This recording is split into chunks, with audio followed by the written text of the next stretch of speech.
Fuck that shit, nigga. Fuck that nigga. Man, you doing it, man. You deserve it, daddy. You putting in that work. Proud of you. I love you. It's a lot.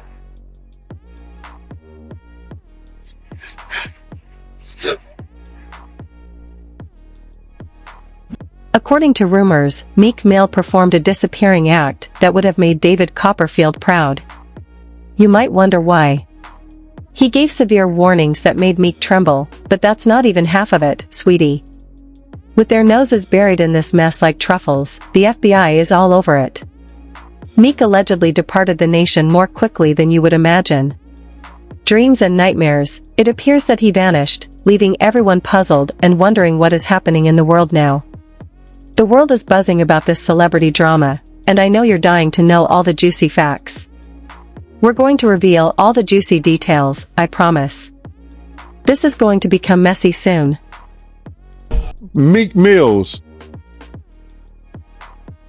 Well, he said a Philly rapper. You understand? And it was redacted in the paperwork to that because first of all, it had Meek Mills, it had Stevie J, they had redacted their names, and they had Usher, and they redacted their names and just said a performer of the Super Bowl and a Philly rapper. Everybody kind of knew back in the day that Meek Mills and Puff was a little too friendly. Anytime two rappers or two people in the industry come dressed up alike on more than one occasion, listen here, man. My dudes in Philly, I got some real strong dudes in Philly. They don't play that shit. And they probably embarrassed for the fact to see that Meek Mills, one of the street guys that came out of there, got caught up in this Hollywood shit. This Hollywood shit, whereas that he's dressing the same shit. He dressing like Diddy? Hugged up with Diddy? I think that Lil Rod know a lot of shit, but I know this. Two men dress alike, it's just like two men laying down. When they both get up, they both homos. And that's real talk, bruh. My man, you go to a party, dog, and the nigga got the same shirt you got on, I'm taking my shirt off. I'm walking around in a t-shirt. And then, not to blow Meek Mills up out the water or anything like that, it was said that they checked his Google search and all the other shit, and he was searching for some online gay porn and all that other shit like that. Oh, wow. That shit is crazy, bro. But listen, those are what, you know, it's crazy that money, that lifestyle, and you trying to fit into something get you. These guys never set out to do all this shit. Meek Mills, when he got into the game, he didn't set out to be questioning about his manhood with Diddy. But he put himself in that position. It also needs to be more organized. What if I told you Diddy was not just giving you a courteous heads up? Something that gave Meek a convulsion? Talk of a conversation between these two is making people's tongues wag. How could Diddy know that's making Meek run? Fearful? Allow me to clarify. Imagine that two well-known rap artists, Diddy and Meek, had a minor altercation that escalated into a significant issue. This is real life, honey, and the ramifications are more severe than a bass drop at a concert. We're talking about a conversation that was so passionate it could have been a scene from a movie. Reportedly, Diddy pulled Meek aside at an upscale industry party, you know, the kind where the champagne flows and the bling, and he goes more significant than the venue itself, but instead of celebrating Meek's success, Diddy is said to have dropped bombs, leaving Meek with an appearance akin to that of a ghostly visitor. But what precisely did Diddy say? That is the question that matters greatly. This is where the juicy stuff comes in, industry secrets, unseen alliances, and possibly even some dirt that might upend the entire game are the subjects of Diddy's alleged warning, according to rumors. Diddy seems to have access to a wealth of knowledge that has the power to launch or destroy careers. Some say it was a direct threat, akin to something from a mafia film. Some claim it was more of a warning to guard your back. They also revealed that they got photos and videos of Diddy freak-offs. When they did that raid, you understand? What they did was, prior to the raid, they reviewed that civil lawsuit. And that civil lawsuit told, Cassie's civil lawsuit was LeRod had already did it. LeRod hadn't did his yet, did he? Did LeRod do his lawsuit before the raid or after the raid? Oh, before. Yeah, so what they did was they reviewed both of those civil lawsuits and found that there was some criminal activity in those lawsuits. We spoke that on Art of Dialogue. We spoke about that on your show. I said if they really wanted him, all they had to do was review those civil lawsuits. And once they find the criminal activity in those, they could bring them in. Now, did the Federal Bureau of Investigation in Miami do it? No, they didn't. Did California do it? No, they did not. The Southern District of New York, they took it upon themselves and put on that raid and everything based on the information they found in Cassie lawsuit and the information they found in Little Rod lawsuit. But all this is bigger than Diddy. It's bigger than Diddy, bro. Cause you know who else they was doing investigation on during that whole time period? It was the mayor and the politicians in New York City. They turn around and give him the key to the city. All the mayor people that he brought on here in New York City are all resigning. They all resigning. People ain't gonna tie this together, but if you look at it, you have to say, because of Mayor Adams and his relationship with Diddy, it brought on the Southern District of New York to start investigating Diddy on civil lawsuits that was put against him. Because the feds is going after all these politicians in New York City. Yeah, the feds revealed that, anybody that, participated in any, criminal behavior at his freak-offs, they're going to pursue. Listen here.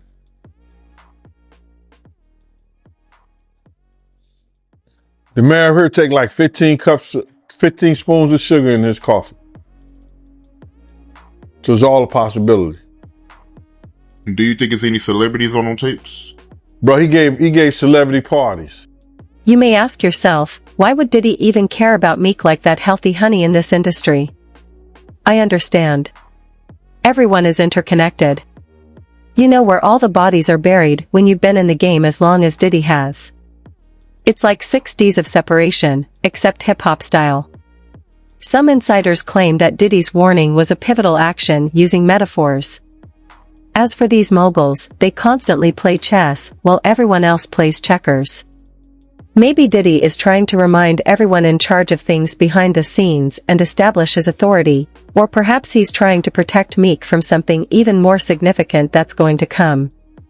But let's not overlook Meek, who isn't exactly renowned for giving up easily. Recall his feud with Drake, so it's important to note that something significant must have transpired for him to suddenly vanish after chatting with Diddy. Though I try not to assume too much, what if Meek knows anything that could put him at risk from influential individuals? It's not all sunshine and rainbows in the rap industry. The possibility that this is all a massive miscommunication cannot be ruled out, but most individuals are ignorant of the negative aspects of this line of work. Meek might have been too close to the fire as well. You may ask yourself, why would Diddy even care about Meek like that healthy honey in this industry? I understand.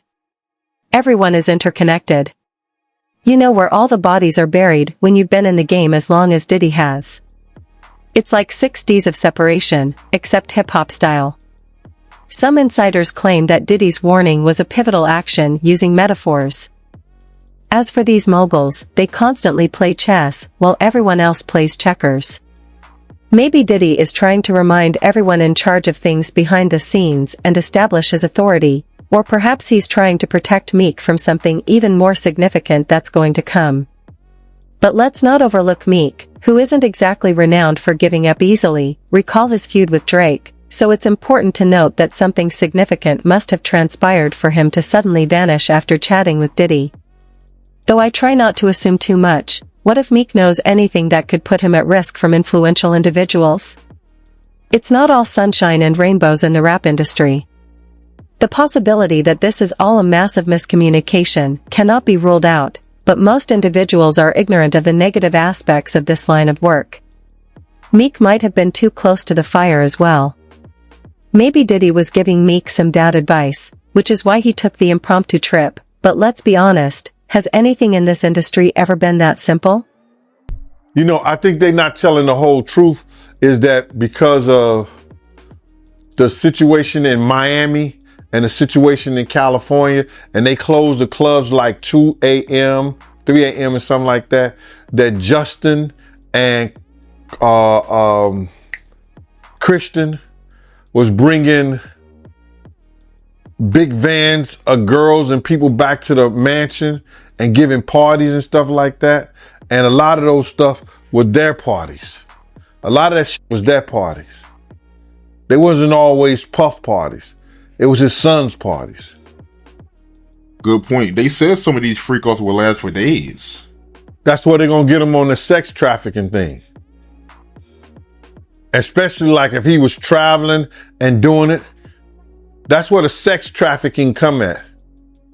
That you hiring sex workers to come and have sex with your girl? That's crazy. That's some Hollywood shit that I don't even know, bruh. That's crazy. Yeah, that is crazy. But they also claiming that, Diddy, he'll give ecstasy to his victims to keep them obedient. Then they have to bring those witnesses in there. That's going to be something hard to prove. Unless Lil Rob or or Cassie state that was something that happened. That's how the prosecutor's going to prove that. They got a ton of evidence that they got to try to prove, bro. A lot of that shit that if you read it, it could be circumstantial. You know what I'm saying? But they got to have witness to back it up.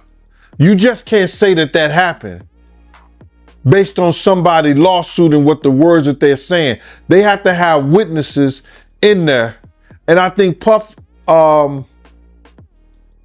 lawyers is going to be smart enough to attack that. Right. And they claiming that Diddy, he was blackmailing his victims because he had videos from old freak-offs and he was using those videos to get his victims to do another freak-off. So if he was blackmailing people, especially people that work for him, see, this is what it's going to get him at. See, people think that, those people work for him, or those people, if they was artists and they worked for him, or they were engineers, or they anybody that worked for them and stuff like that, your boss cannot blackmail you to do nothing. If you do a sexual act or you doing anything, your boss, if he have you doing those things like that, then he could be liable for suit. because you're not doing it willingly. Because that individual is your boss. So psychologically, you know what I'm saying? I don't care what nobody say, that when somebody has something over you, could determine your job, your career, your livelihood. That's somewhat of a blackmail if they holding stuff that they've done, that you've done in the past, over your head to make you continually doing that stuff. Now, that's where he loses at. Because some of those people work for him, or he was a part of doing something. They was part of doing something for their career with him. That's why he loses that case. Hold on, lady. There's a dramatic turn in store for this story. You know it's terrible when the FBI looks into what Meek got himself into. Things are heating up quicker than a microwave burrito. The FBI is taking matters seriously and treating Meek as the most critical public person. However, why is that the question of the century that everyone poses? The federal authorities are investigating Meek's phone conversations, money records, and other activities. They are attempting to solve a problem by piecing together the missing pieces. I understand your thoughts. Some think it has to do with Diddy's warning, while others believe it has much more to do with it. Meek is simply a rapper, so what expertise could he possibly have?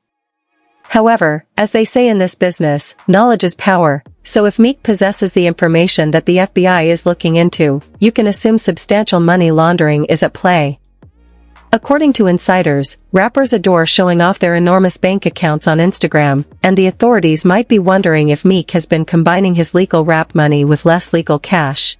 Everybody knew that Puff took Tupac blueprint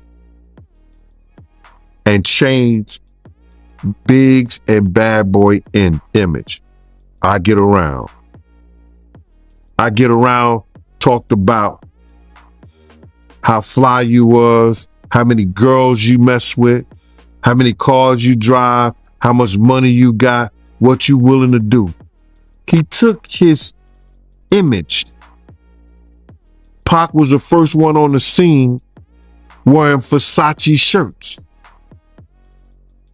He went and got the same Versace shirts Pac had. Which, all right, some dudes would do that.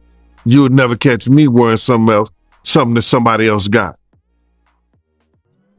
He was knocking down all the women that he thought Pac was knocking down. And what I mean is having sex with them. Why would you want to have sex with women you know for sure a dude that was once cool with you was dealing with? That's that image. Because you got to realize, bruh, Puff and Pac was cool at one time. We know this. Mopreem said that they was going to sign the Bad Boy. So if he's going to sign to Bad Boy, it was because of Corey and them. I put that picture on the internet. I put the picture on my channel of Corey Jones. Is Corey Jones, Corey Jacobs? I think Corey Jacobs and Pac right next to each other. Those was the real bad boys of Bad Boy. You understand? Those are the one who got the 16 to life sentencing. That Pac was gonna go and be with them first. But then Mopreem said when it became just Big and Puff, because Corey knew went to jail, he changed his direction. But nobody know why Pac and Puff fell out like they did. You understand what I'm saying? Nobody know why. But Puff had an obsession with him for whatever reason it was, because he started wanting to act. He started wanting to rap. He had an obsession so bad that at his Grammy Award winning speech, he used the same speech that Pac used. That shit is crazy.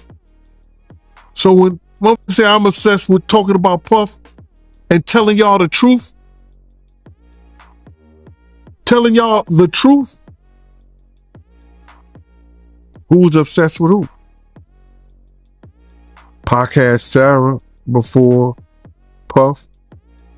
Allegedly, he had Sally before Puff. And Kim had an obsession or liked Pac so much, she on the red carpet with Tupac shirt on.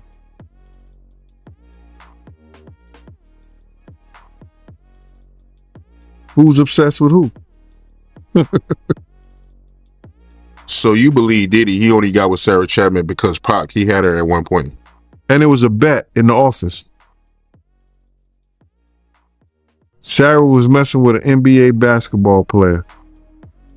Puff bet all the niggas didn't believe that he could get it within 2 weeks. $100. So she actually was $100 bet that he got. And who was the NBA player? I think it was Gary Payton, allegedly. That's what he said. Somebody said, she messed with Gary Payton? I bet you I get it. I bet you I have it within 2 weeks. Me and him and Sarah went to this party in Chicago that he was hosting with the Streets Entertainment. And we went to this store called Cranberry and I forgot Cranberry, and it's one of those stores like you get fragrance and you get candles, colognes and stuff like that. It's called Cranberry and something. And from that point on, yeah. But you gotta realize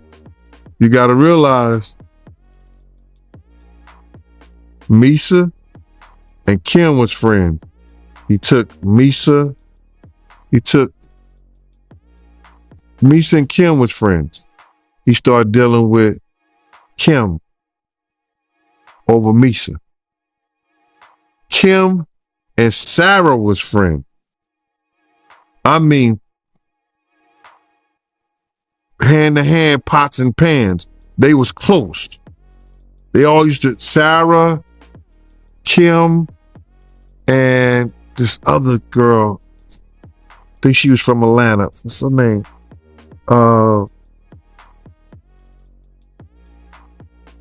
It missed me right now. But they all used to hang together. So then he went from Kim to Sarah. And he liked to do the friend thing. Looked like that. Here's where things get juicy, though. Let's remember Meek's history. Our guys experienced their fair share of legal run-ins. Perhaps the FBI is concerned that he's reverting to his former behaviors. Alternatively, has Meek grown close to some dubious people. Here's the issue, though, that has everyone asking why right now. Recall the caution Diddy issued regarding meat. What if his safety was more important than simply safeguarding the meat? Perhaps Diddy was attempting to keep Meek quiet because he knew the feds were coming. Meat may be the pawn in a game similar to chess. What has altered? Some claim that everything depends on timing. Perhaps the federal government has been assembling evidence for years and is now prepared to take action. But let's face it, the FBI doesn't just show up and start pursuing folks. To pursue Meek, they would need to have some compelling proof. They might have wiretapped him, for instance, or they might have turned someone in his inner circle. In any event, it must be noteworthy enough to merit this focus. I'm not speaking for myself. Being like 14 years older than me, 15 years older than me, you know what I'm saying? But you know, he was a probation officer. So he operated a little bit different. I was in the street full time, bro, you feel me? Like, I was outside in the field. So like, you know, you would hear Gene say when they got a threat on their life, Diddy told him, I'm not trying to hear that shit, Gene. Because it's your job to be gangster. It's your job to get wild with people. That's what you're getting paid for. So when you see people like that coming out, it's because they know for a fact, like, it's things that's going on they don't agree with, but they not man enough to say, you know what, I'm not standing for this. So a lot of love me because if I see some guys doing something crazy to a female, hold on, boy, not in front of me. So that'll lead me to get like, oh, we ain't gonna hire him no more because he's not gonna allow this. So that's how, like, I ended up, like, whenever Imana called me, I'm immediately coming because, like, he not on this strange shit y'all on. You know what I'm saying? That's why, like, if I don't want to say his name, I was signing a contract with him. Let me be careful here. Let me be careful here, man. Let me be careful, cause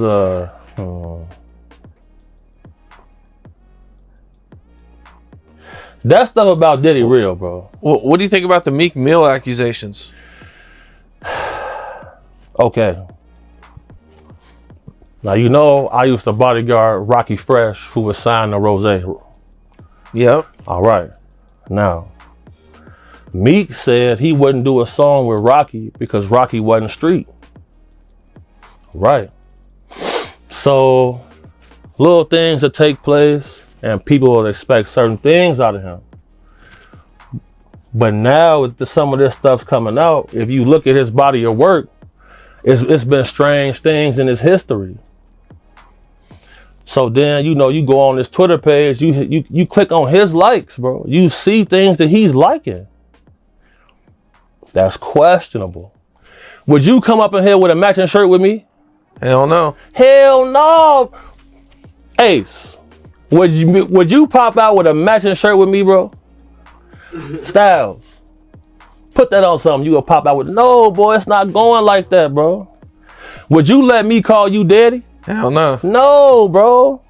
I've been saying this for years. I say, man, these boys strange, bro. The things they into is strange. I've seen so much. I've seen a lot, bro. So, like, with him, look how he responded to the situation. Not one time did he come out and say these things are a lie.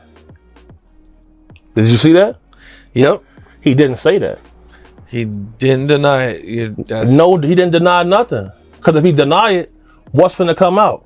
Footage. You think Diddy has footage on Meek? For sure. He got cameras through his whole crib. Every millionaire, billionaire I've been around, bro, they got, so I know what's going on. So if I go into the bathroom, I'm gonna cut the lights off, cut the flash on my phone, and look at the mirrors. If it's got that little hollow circle at the bottom, there's cameras in there. It's all, they're gonna be all through the crib. That's why most times I'm gonna chill in the car. Call me, text me if it's getting dangerous. I'm coming in demonstrating. Point blank, period. This the facts, bro. I've been saying it for years, bro. It's for years. That's why I stopped just going by myself. Because I be having my own money. You know what I'm saying? So, like, you can't just tell me anything. So I'm like, okay, me and phone, I'm pulling up here. I'm not going to pay for all your friends. The guys got cheese. We go to the club, we're going to buy our own bottles. We're going to stand right here and make sure don't nothing happen. But when it comes to that camera stuff, people not denying it because they... This portion is about to get dirty, so hold on to your wigs. Imagine that I told you that it's possible you're not even in the country. The streets are alive with more conspiracy theories than a conspiracy theorist convention, and the authorities are working feverishly to determine Meek Mill's whereabouts. Some say they saw Meek board a private jet in the middle of the night and look over his shoulder as if he were in a spy movie. Others say he's hiding in a tropical paradise, laughing at all the fuss back home and drinking pia colos. Is Meek missing, or is this another example of the rumor mill going into overdrive? We're talking about a guy at a red carpet event who has more eyeballs on him than a Kardashian. How is he going to get up and go simply?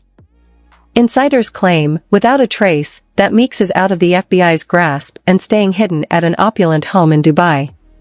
Some say he's devoted to his disguise, becoming a part of the community in some little South American village, but have you seen Meek? That man will never fit in anywhere, he stands out like a peacock at a pigeon congress. Things become intriguing at this point. A few observant fans vouch for having spotted Meek in the background of anonymous users' Instagram stories. One moment, he's at a party in London, the next, he's relaxing on a beach in Bali. It's like playing a global version of Where's Waldo, only with more gigantic stakes and better music.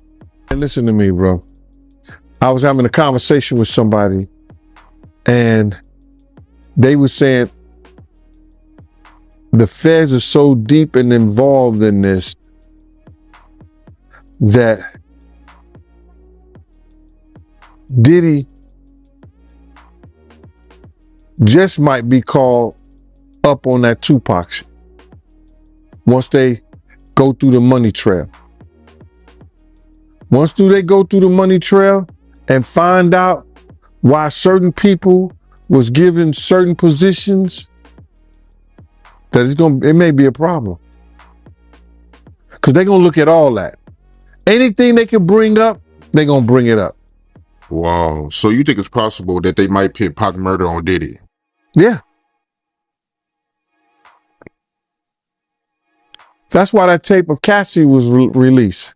So anybody who was willing to try to help him, anybody was trying to say that he ain't capable of doing this and he ain't capable of doing that, they got it right there on videotape. But you being around at that time, right? Because you was working at Bad Boy at that time when, you know, the whole Pocket Big thing was going on. You personally, do you think they can get Diddy on Pac murder? Well, they always said something about $1 million check, and nobody knew where the $1 million came from. Puff may have said it in a couple of rap songs and things like that. But they would have to trace the check back to if that check Eric Von Zip had. And I'm not going to say the person who they said they gave it to because I've said it before. And I told people who contacted me that I would bring old boy name up on there because of situations that he's having in the federal government right now. So if they trace it back to Eric Von Zip and say, why were you on, and he's dead now, but they have to explain why did he was able to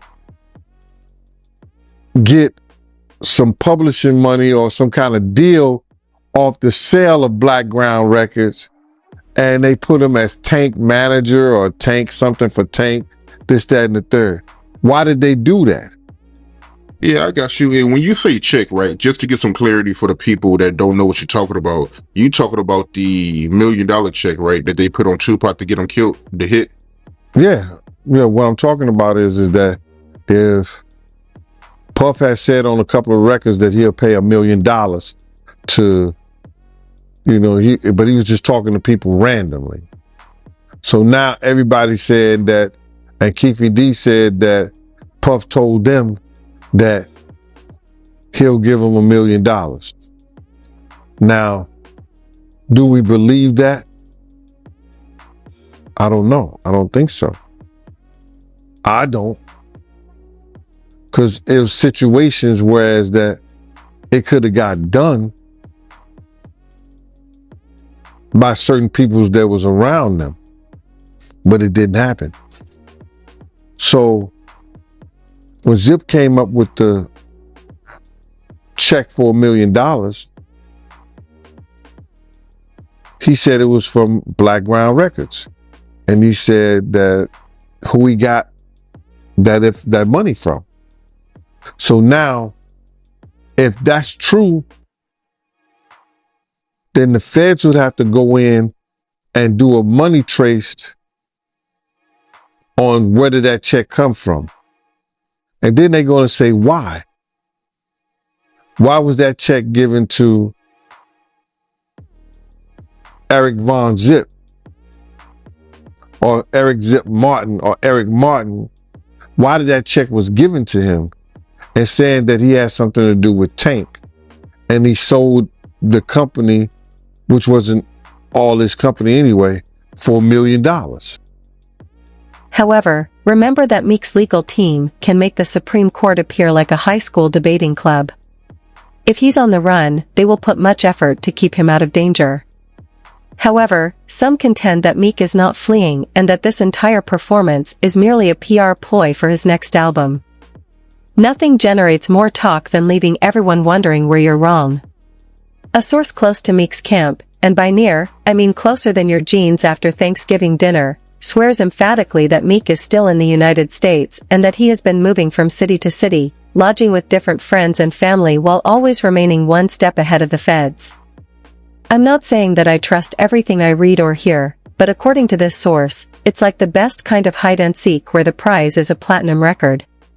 Meek has been leaving hints for his loyal fans to find on social media, coded tweets, unmarked lyrics, and secret messages. With the understanding that everything is well and that happiness is the prize, the whole 9 yards have turned life into a treasure hunt. But let's be honest for a second, if Meek is running, how long can he keep this up? Is he really going to give up all he has worked so hard for, a family, a job, and a life, for whatever grudge Diddy may have against him, or is there something bigger at work that we are unaware of? Yeah, that picture there, that they was at that party that day. Yeah, it's just like a bunch of weird shit, that whole fucking, yeah, that shit weird, dude. Yeah, bunch of, it ain't right. You know what I'm saying? I'm not no gay basher or none, none of that shit, but that shit ain't right, you know what I'm saying? That shit, that whole party was weirdoed out. Yeah, and it was Jada Pickett, but. You saying the whole party was weird. What did you see at the party that made it weird? I mean, I'm confused. I guess it was the Illuminati. It's just weird. I know I wouldn't want to be part of no shit like that, you know what I'm saying? You know, I'm from the old school, dude, and that shit wasn't really tolerated with my generation, you know what I'm saying? Yeah, hate crime, yes, but it's more tolerated these days and nothing like that. It's more, you know what I'm saying, more open now, you know what I'm saying? But back then it was kind of fishy, you know what I'm saying? Still kind of fishy, you know, but it's more, you know, out there now. The incident y'all had with Warren G and Kid Frost, tell me about that, my man. Okay, Kid Frost had gave a party at the House of Blues. One of our big homeboys wanted to go with us, you know what I'm saying? So he went with us and he said, "Ooh, you young niggas having fun." So one of Kid Frost's homies still on my big homie.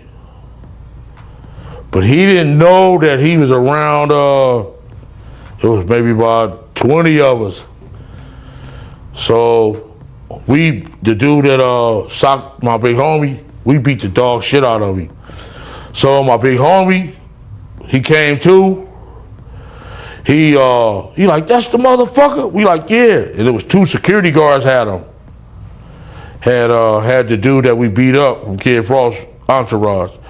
So my big homie knocked that motherfucker out while the yellow jacket, you know, the yellow jackets with the event security, they had the dude.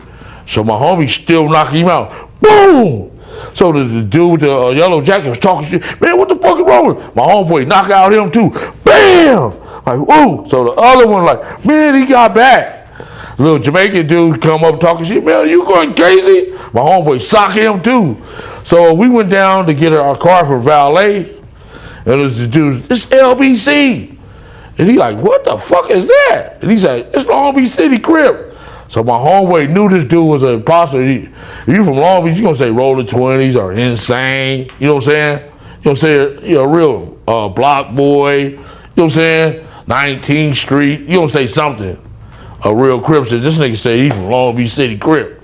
My homeboy like, "Wait a minute." And knocked him out too. So Warren G and them was down there, him and Cedric Wallace waiting on their cars. And they seen my homeboy get busy like that. So they had left before us, went up to Fat Burgers. So we came, got in our shit. They finally brought our cars from valet. We went up to Fat Burgers.